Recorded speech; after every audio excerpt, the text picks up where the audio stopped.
Do you have many stories you can't really tell about mergers, acquisitions, Frontline trying to buy you at some point? Are there many stories like that that didn't happen but could have made a different story, or just pure speculation? Of course, Frontline is the main one from 17, right? So in the fall of 16, unfortunately, we had to take an impairment charge on some of our assets. And I think today, you know, with history later on, you know, different people, accountants and stuff, not internally, maybe that would not have happened, but it happened. And it was a big surprise to the market, and our share price took a big dive, and it created an opportunity for Mr. Fredriksen to build a stake in DHT, which he did. And then, you know, he announced it to the market, which he had, and then he, you know, invited us to have discussions about combining, or essentially them buying us.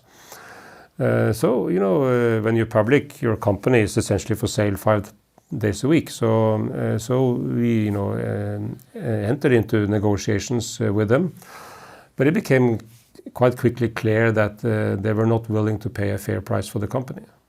And we had a strategy whereby we felt we could create superior value to what their plan was at the time.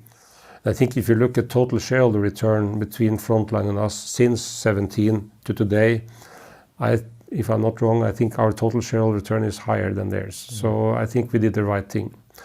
But it, you know, it became a bit, you know, public, the whole thing. Of course, in Norway, John Fredriksen, although he's not a Norwegian citizen, but he's a Norwegian, and he's, you know, he's in the papers every day. So it was a lot of publicity. Some people gave us flack that why don't you sell the company? You're just looking for job security. We were not. We were very firm believers that we could create more value, you know, being DHT. So, you know, he sued us first in New York.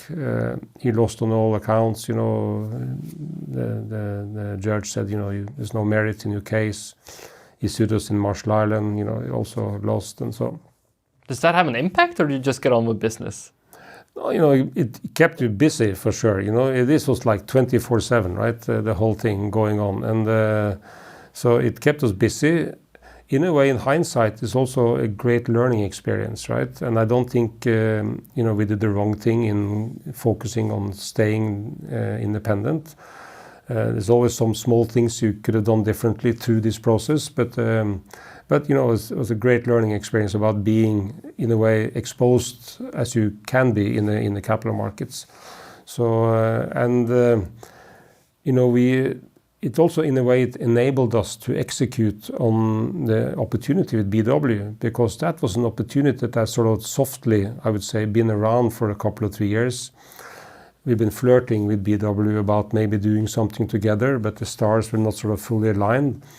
And you know, it so happened in the spring of 17, after sort of the fact that there will be no Frontline business, that we were in position to do this with BW. So we were sort of blamed for bringing him in as a white knight. You can say, consequentially, maybe he sort of was, but that was not the driver. It was the driver that, you know, we wanted to combine forces and build a strong tanker company. So interesting.